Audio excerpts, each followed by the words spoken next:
करोति वाचालं पङ्गुं लङ्घयते गिरिं यत्कृपातमहं वन्दे परमानन्दमाधवम् श्रीमन्मदनगोपालं बृन्दारण्यपुरन्दरं श्रीगोविन्दं प्रपद्येऽहं दीनानुग्रहकारकम् वन्दे मुकुन्दमरविन्ददलायताक्षम् कुन्देन्दुशङ्खदशनं शिशुगोपवेशम् इन्द्रादिदेवगणवन्दितपादपीठम् वृन्दावनालयमहं वसुदेवसूनम् नवजलधरवर्णं चम्पकोद्भासिकरणं विकसितमलिनाशियं विस्फुरन्मन्दहास्यं कनकरुचिदुकूलं चारुबर्हावचूलं कमपि निखिलसारं नौमि गोपीकुमारम् बंसी विभूषितकरान्नवनीरदाभात् पीताम्बरादिर्नबिम्बफलाधरोष्ठात् पूर्णेन्दुसुन्दरमुखादरविन्दनेत्रात् कृष्णात् परं किमपि तत्त्वमहं न जाने।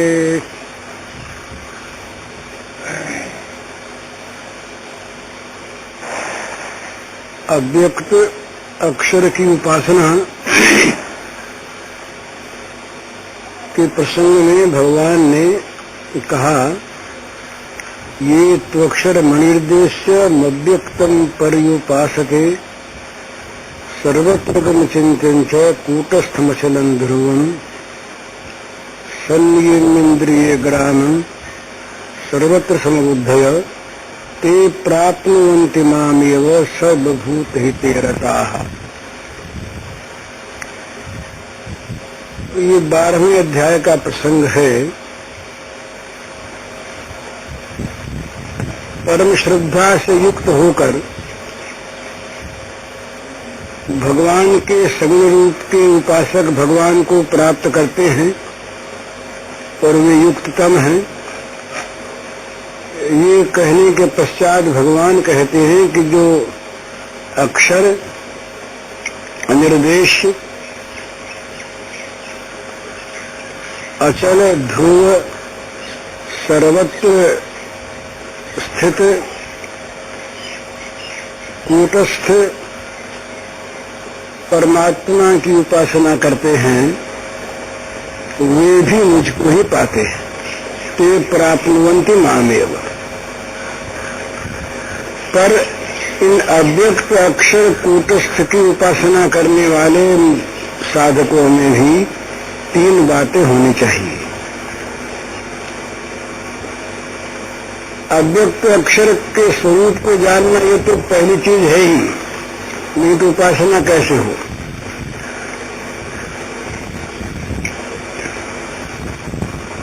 अक्षर अनिर्देश अव्यक्त सर्वत्रगम कूटस्थ अचल और ध्रुव, ये ब्रह्म का स्वरूप बताया।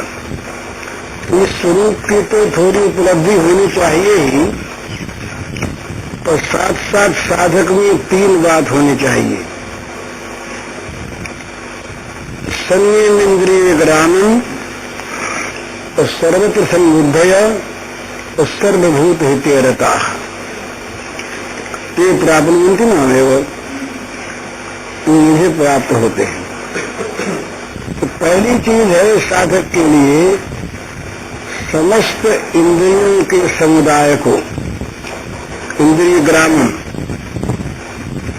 भली भांति नियमन कर ले। संयम इंद्रिय ग्राम, इंद्रिय ग्राम को, इंद्रिय समूह को भली भांति संयमित कर ले। ये और दूसरी चीज सर्वत्र सुख दुख हानि लाभ जय पराजय शत्रु मित्र मानापमान निंदा स्तुति,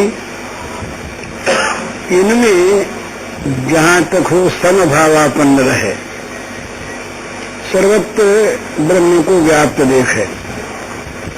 तो तीसरी चीज सर्वभूत हिते रताः, समस्त प्राणियों के हित में निरत रहे। ये तीन बात मनुष्य को गिराने वाली जो है ना, ये सबसे पहली इंद्रियां होती हैं। इंद्रियां यदि स्वतंत्र हो जाएं तो ये बहिर्मुखी हैं ही, ये फिर जबरदस्ती मन को ले जाती हैं। इंद्रियाणि परमार्थीनि हरन्ति प्रसभं मनः, इंद्रियां प्रमथन स्वभाव वाली हैं, मत डालती है मनुष्य के मन को और जबरदस्ती ये हर के ले जाती है। हरन्ति प्रसभं मनः। तो सबसे पहला काम साधक का ये है, ये अद्वैत का साधक भी, उस अद्वैत वाले के लिए तो है कि अद्वैत का साधक भी इंद्रियों को हमेशा नियंत्रण में रख के सन्मार्ग में लगाता रहे। श्रवण मनन निधिध्यासन का अर्थ क्या है? श्रवण का अर्थ है केवल इंद्रियों के द्वारा उत्तम उत्तम विषयों का ग्रहण करे। श्रवण एक नाम ले लिया सुनने का, लेकिन सुनना, सूंघना, चखना, देखना, स्पर्श करना, ये जितने भी ज्ञानेंद्रियों के विषय हैं, ये कार्य हैं, ये सब के सब परमात्मा संबंधी हों, शुभ हों, ये इंद्रियों को भगवान में लगाए। फिर ये श्रवण की हुई जो चीजें हैं, इनका बार बार बार बार मनन करे। ये जो मननशीलता है, ये दूसरा साधन है, ये मन का।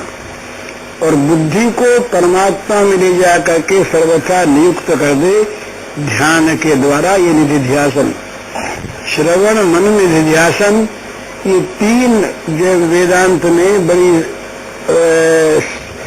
अच्छी साधना के रूप में माने गए हैं।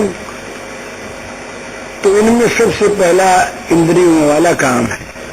यहाँ भी भगवान ने सर्व संयम इंद्रिय ग्रामम, ये पहले कहा इंद्रिय ग्रामम। इंद्रियों का सारा समुदाय, जीभ भी, कान भी, नाक भी, आंख भी, ये सब त्वक भी, ये सब के सब नियंत्रण में रहें और भगवत संबंधी कार्य में लगे रहें। उनका सीधा उपाय बताया श्रीमद् भगवद गीता में कि एक बार इनको हटा ले विषयों से और फिर भगवान के परायण हो जाए।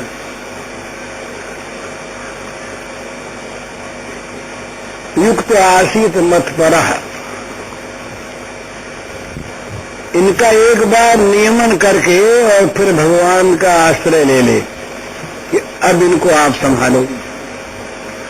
उसका अर्थ यही है कि इनको भगवान की ओर लगाने की चेष्टा करे, कान से वही विषय अधिक सुने जो भगवत संबंधी हो, वही विषय अधिक देखे, तमाम इंद्रियों के द्वारा भगवत सेवन हो, ब्रह्म विचार हो। श्रवण और कथा नहीं सुनी हूं, रसना और न गई हूं, न तो कानों के द्वारा दूसरी बात सुनूंगा, न जीभ के द्वारा दूसरी बात कहूंगा। रुकी हूं नयन बिलोकत और ही, शीश ईश ही नहीं हूं। दूसरे को देखने जाएगी आंखें तो उनको रोक लूंगा और सर्वत्र भगवान को देखकर भगवान को ईश्वर नवाऊंगा। इस प्रकार काया, मन, वाणी सबके द्वारा भगवान का सेवन। कानन दूसरो नाम सुनो नहीं, एक ही रंग रंगो यह डोरो।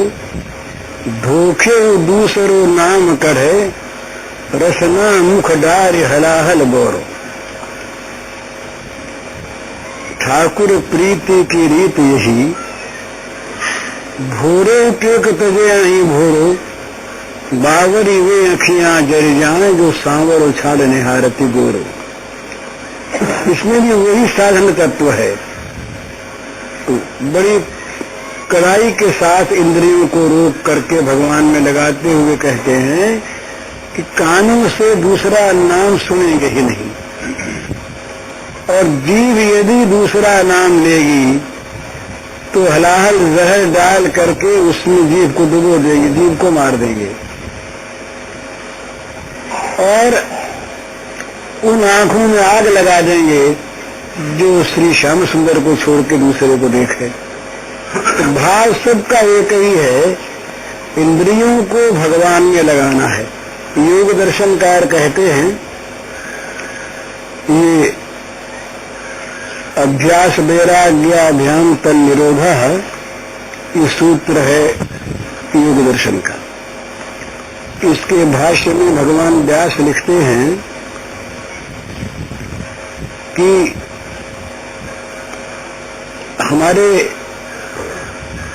हमारा जो चित्त है, इस चित्त का प्रवाह, चित्त वृत्ति का प्रवाह निरंतर संसार समुद्र की ओर जा रहा है।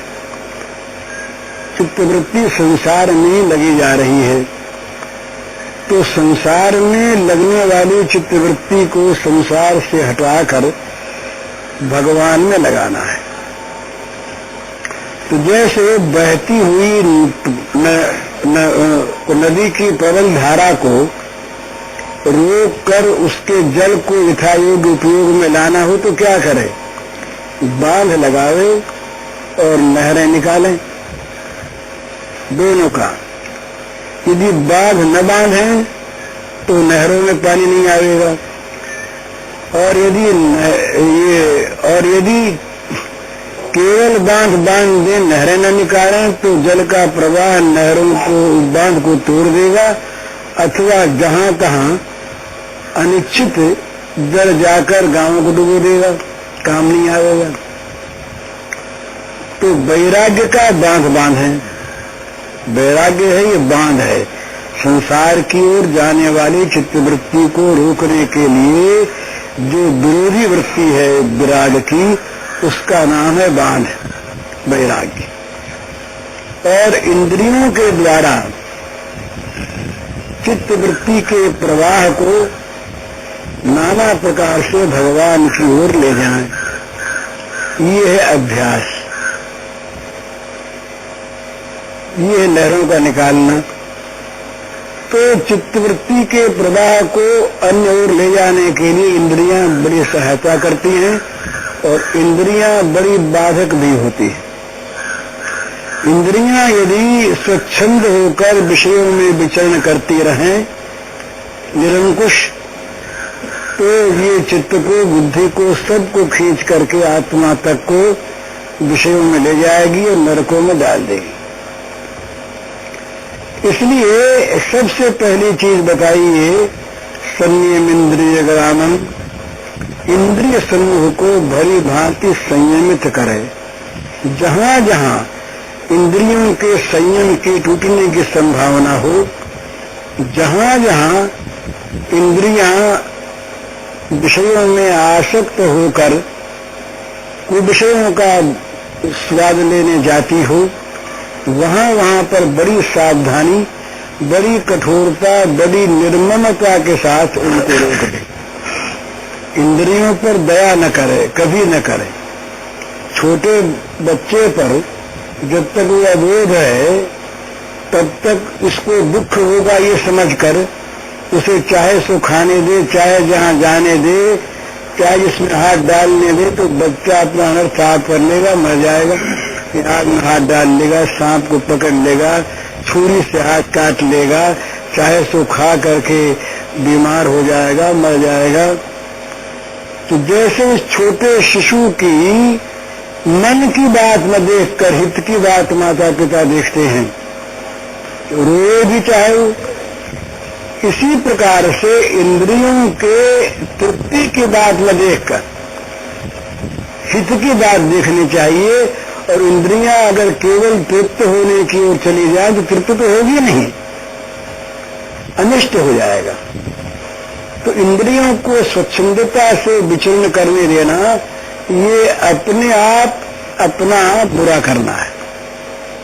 क्योंकि यही, जैसे इंद्रियां माने घोड़े, घोड़ों को ठीक रास्ते पर न ले जाकर छोड़ दिया जाए, ऐसे ही चला दिया जाए और कोई उन्हें संचालन करने वाला न हो, रास्ते पर ले जाने वाला न हो, तो क्या होगा? वो चाहे जहां चाहे जिस मार्ग से, ऊबड़ खाबड़ मार्ग से, मैदान में, गड्ढे में, नदी में, चाहे जहां वो घोड़े चले जाएंगे। और घोड़ों के साथ साथ जितने घोड़ों के साथ संयुक्त हैं, लगाम भी, साज भी, सारथी भी, रथी भी, रथ भी, ये सब के सब चले जा करके नष्ट भ्रष्ट हो जाएंगे। इसलिए यथा योग्य संचालन और नियंत्रण की आवश्यकता घोड़ों की होती है। इसी प्रकार ये इंद्रियां जो हैं, ये विषय रूपी मार्ग पर चलने के लिए घोड़े यही हैं, और है नहीं हमारे पास। किसी संत का दर्शन करना होगा तो आंख की जरूरत होगी, किसी सदग्रंथ को पढ़ना होगा तो आंख की जरूरत होगी, किसी सदुपदेश को, किसी सदगुरु से, महात्मा से सुनना होगा तो कान की जरूरत होगी। तो बिना इंद्रियों के काम चलता ही नहीं है। इंद्रियां ही घोड़े हैं जो जीवन रथ को ले जाते हैं भगवान की ओर।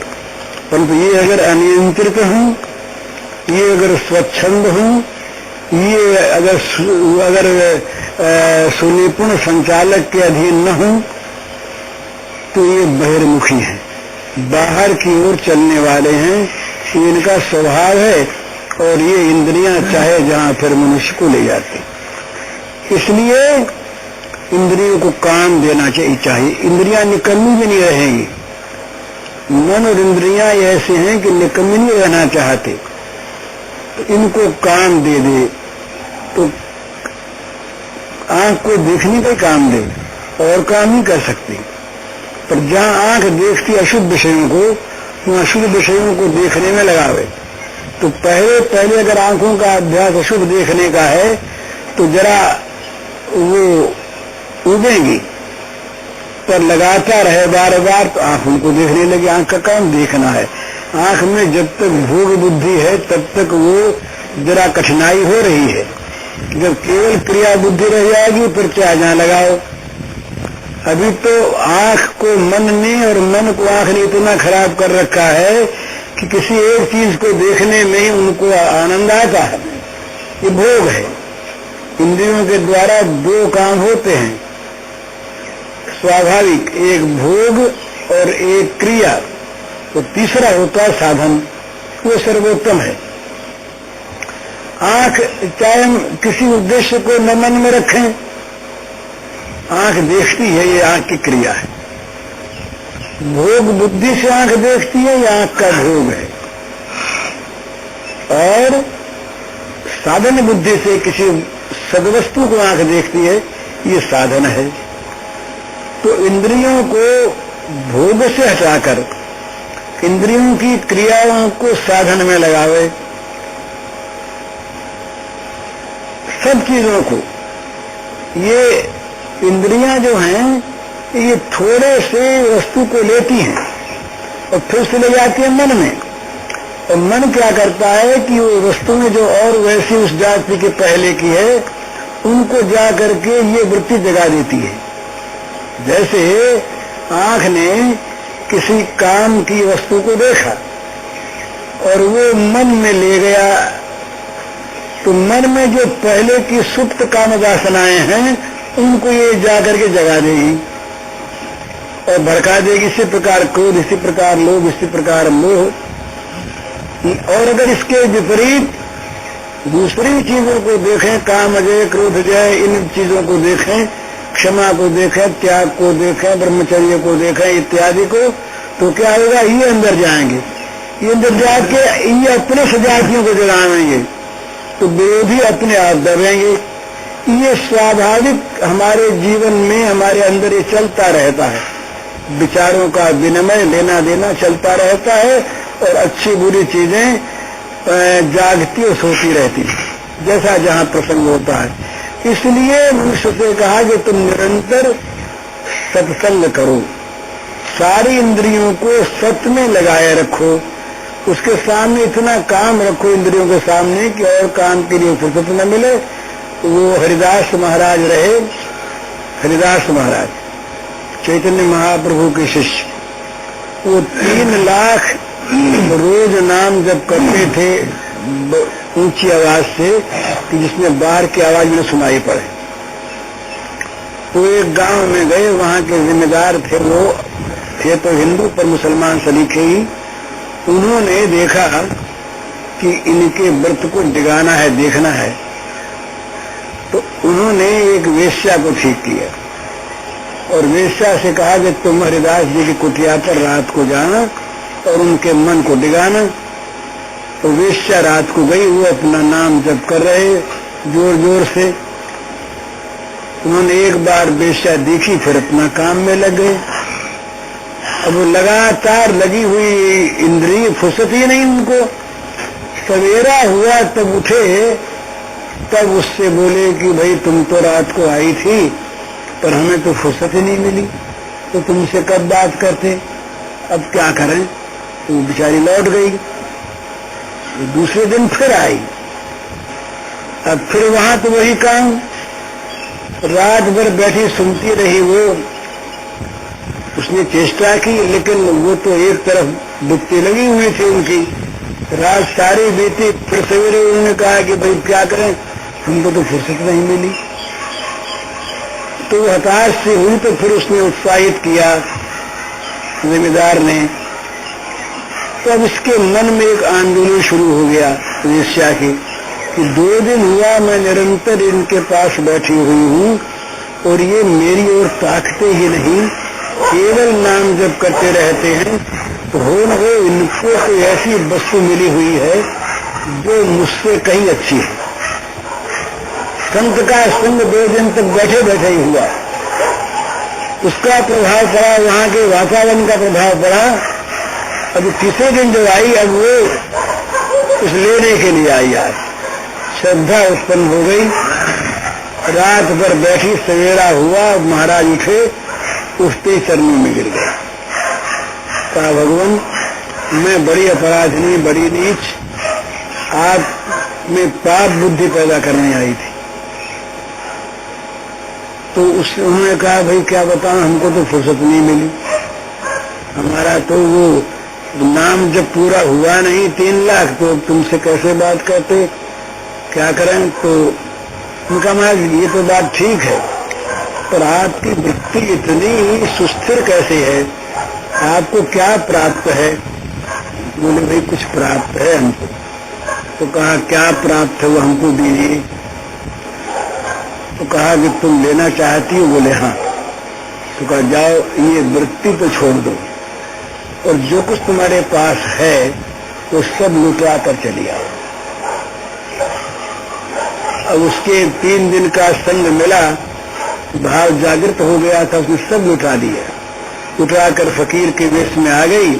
हरिदास जी ने कहा कि भाई मेरे पास तो ये तुलसी की माला है और श्री कृष्ण नाम है, ये परम धन है, तुम इसी कुटिया में रहो, ये आसन, इसको लेके बैठ जाओ और मैं जाता हूँ।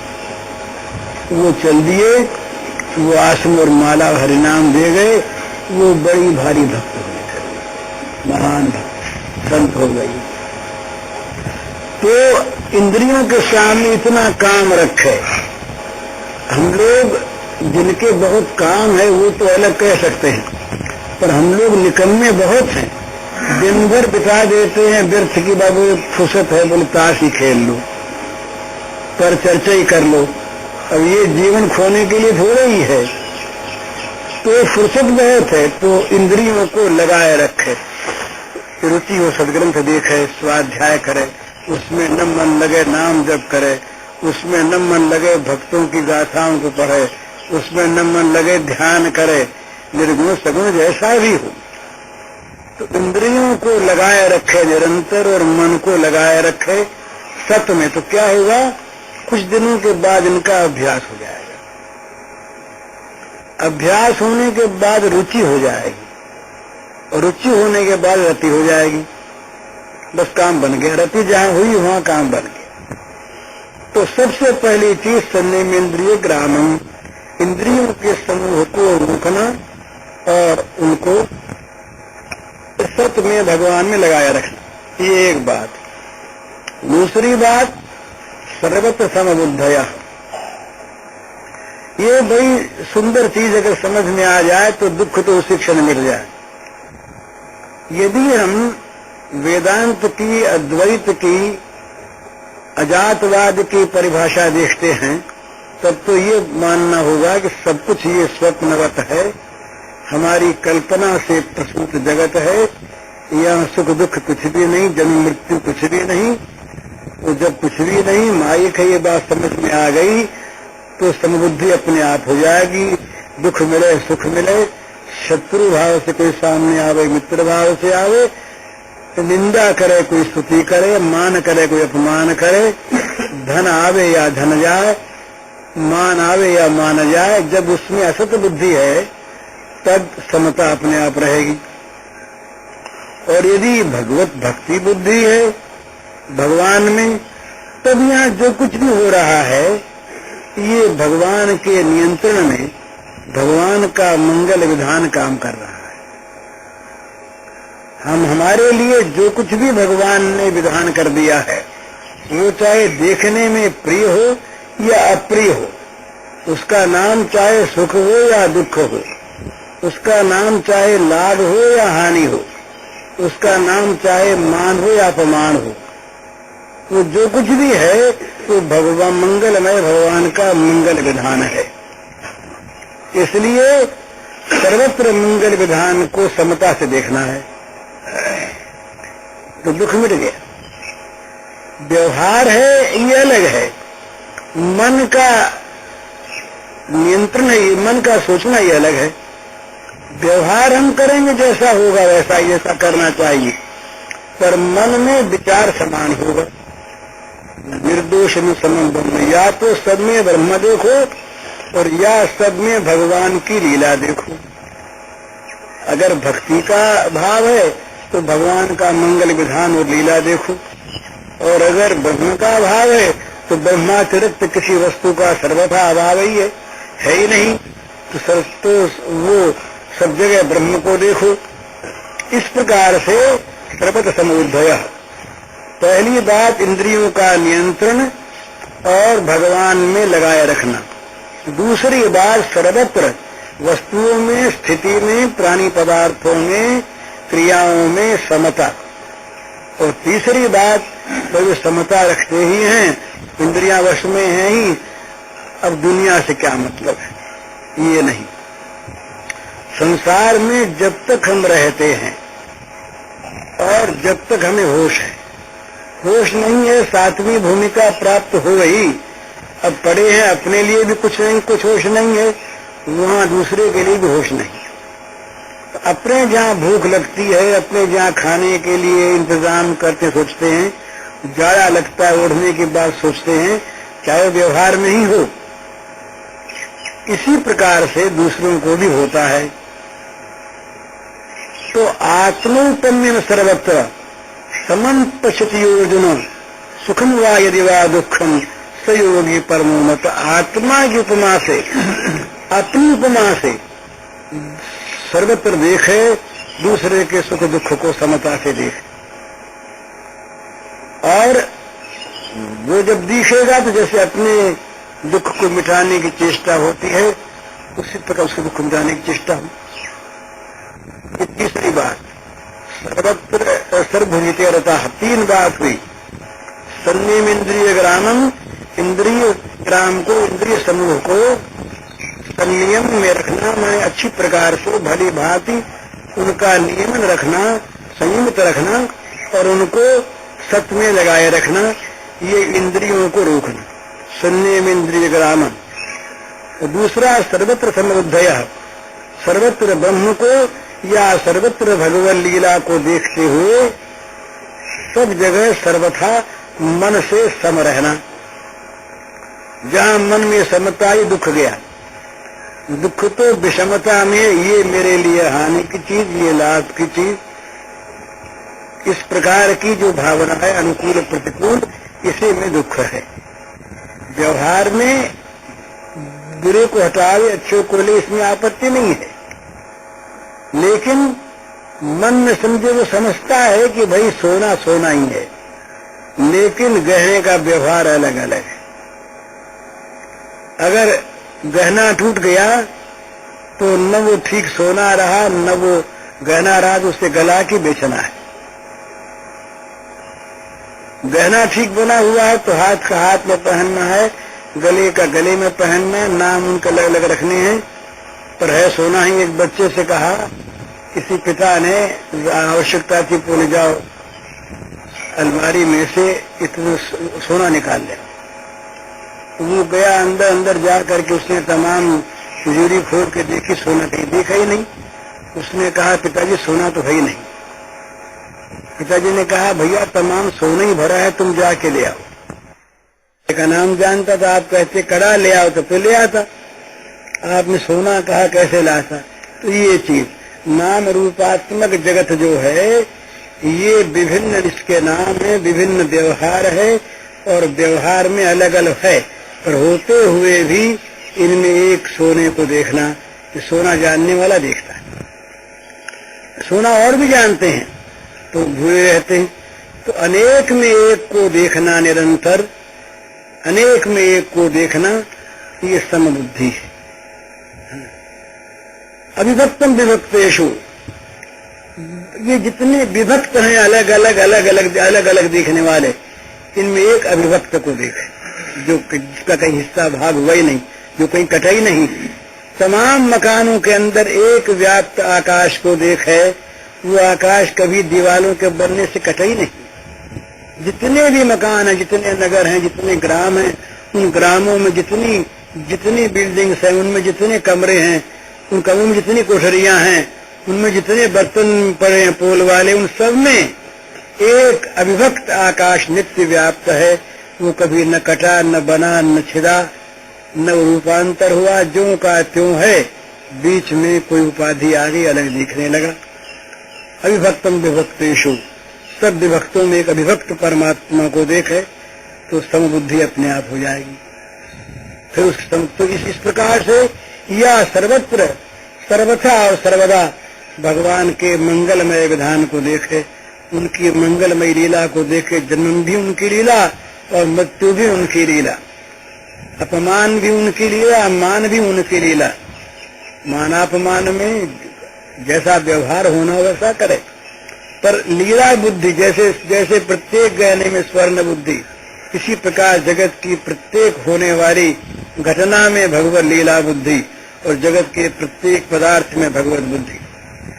भक्त लोग कहते हैं कि जगत में दो ही चीज है, और दो चूंकि एक है इसलिए एक ही है।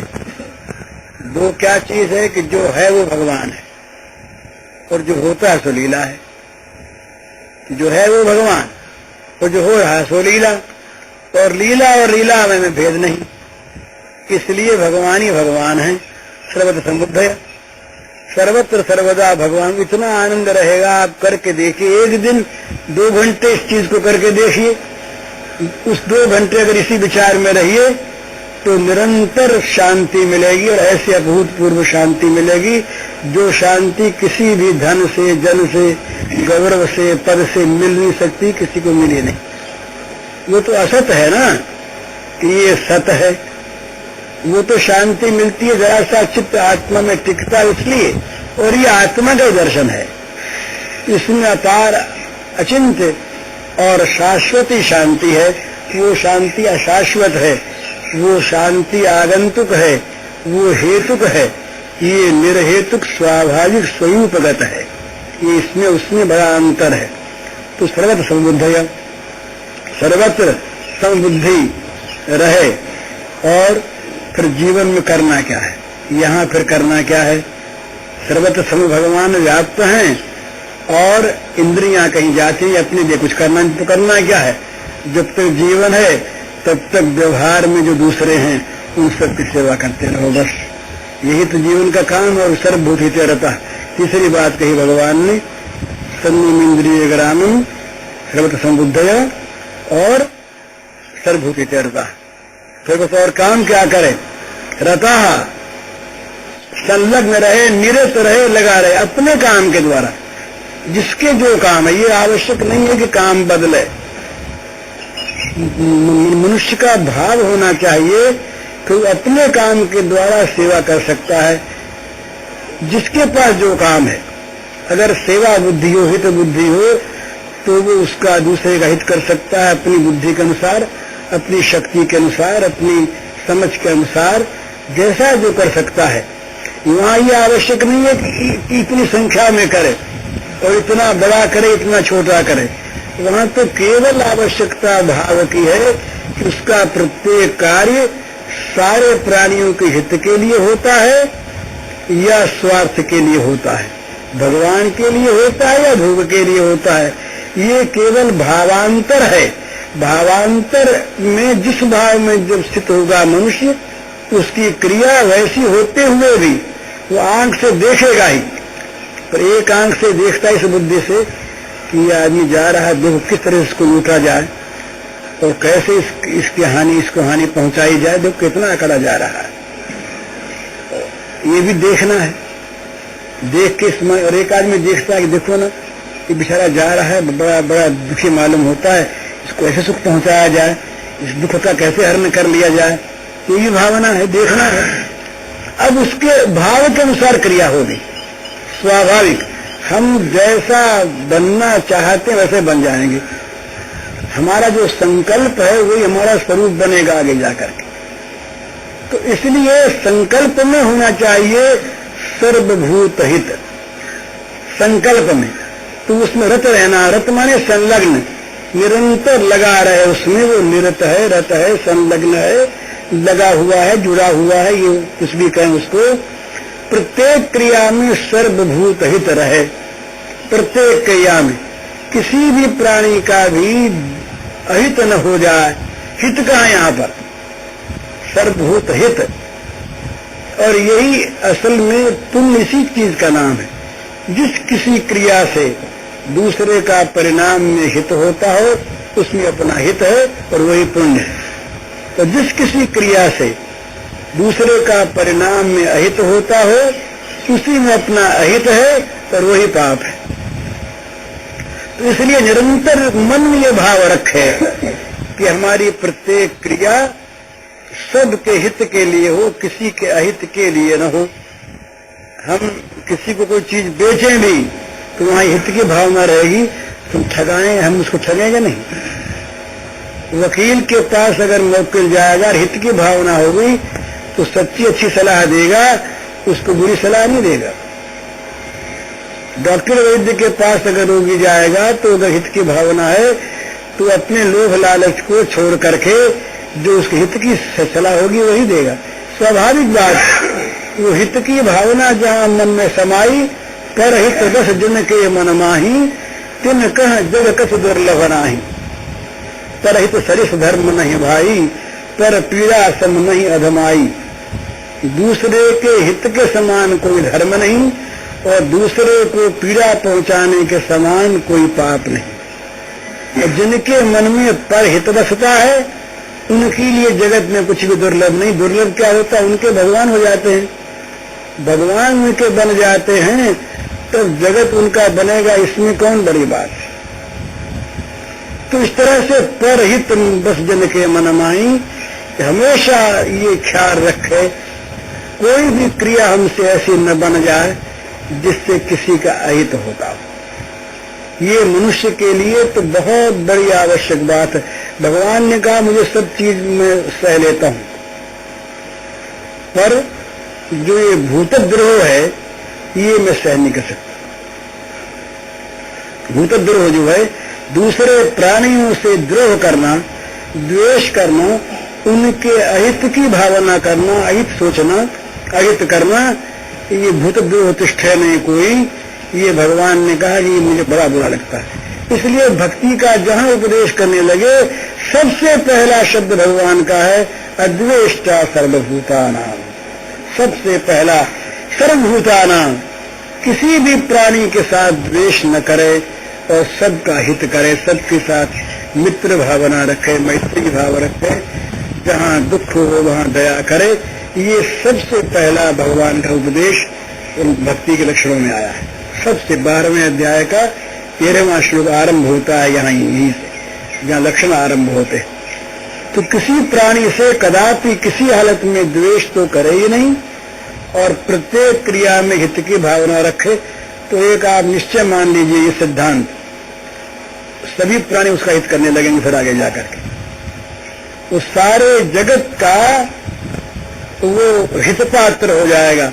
जगत के सब प्राणी उसका भला चाहेंगे, उसका कोई बुरा नहीं चाहेगा। स्वाभाविक कुछ दिनों के बाद ये चीज हो जाएगी कि प्राणी मात्र का वो अपना बन जाएगा, सबका आत्मा बन जाएगा। केवल कहने से नहीं आत्मा होता। भगवान ने कहा बताओ व्यवहार,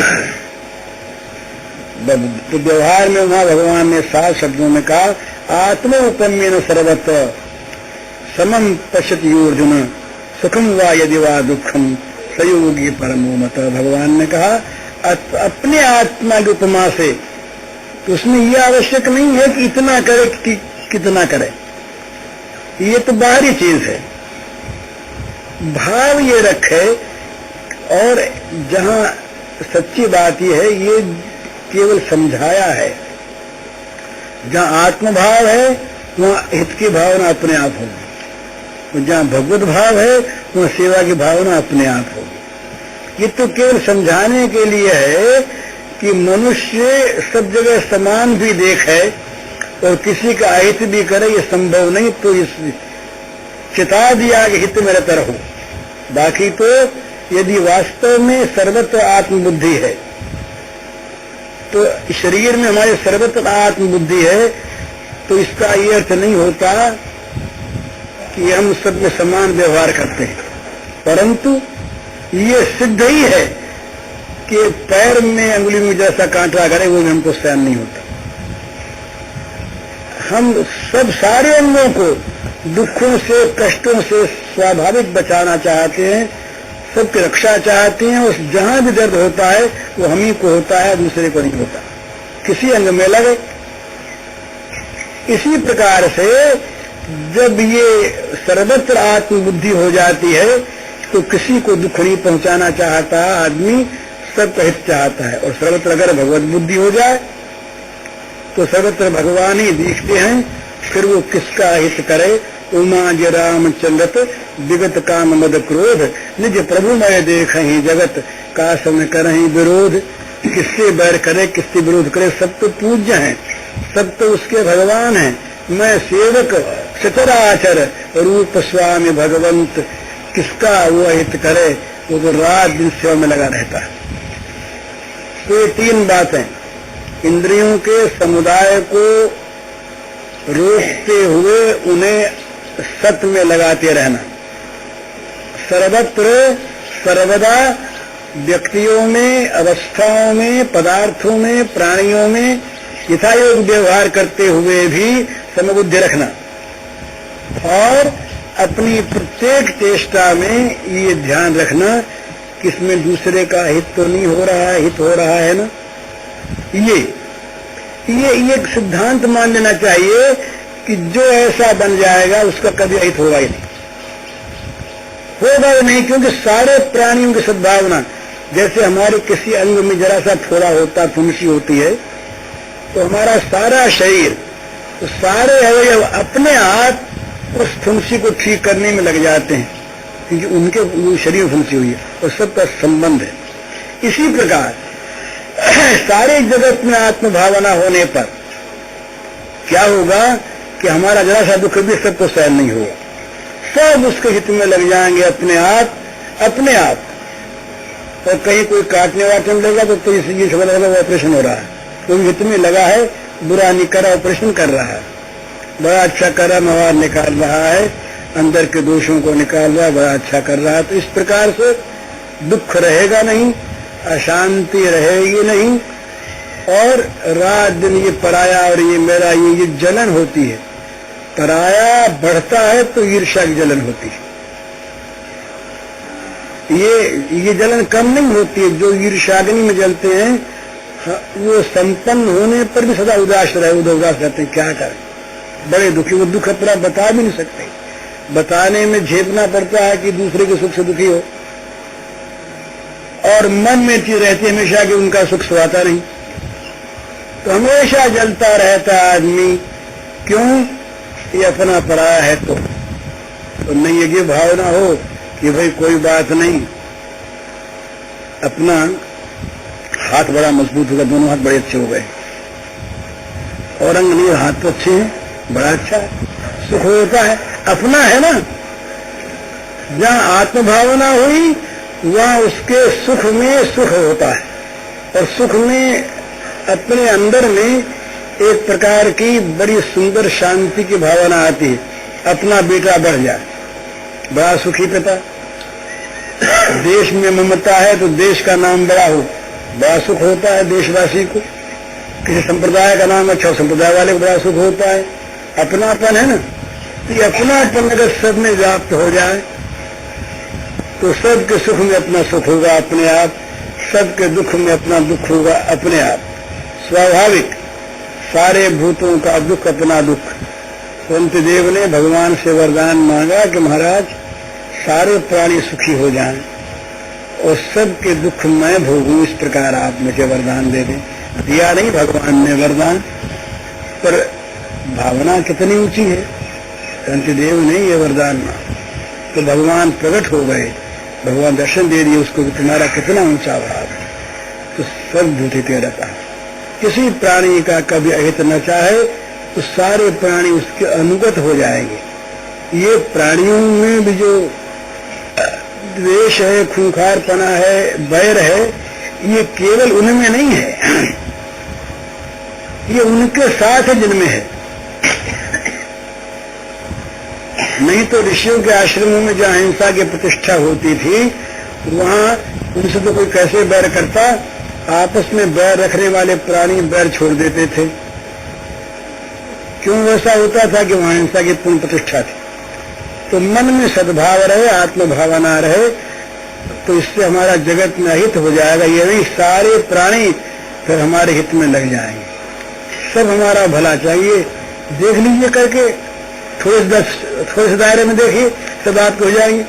आप अपने अड़ोसी पड़ोसियों के लिए, घर वालों के लिए त्याग करिए, उनको सुख दीजिए, वो सब आपको सुख देने लगेंगे। स्वाभाविक तो ये जगत का स्वरूप है। इसलिए 3 बात ध्यान रखें, फिर याद कर लें।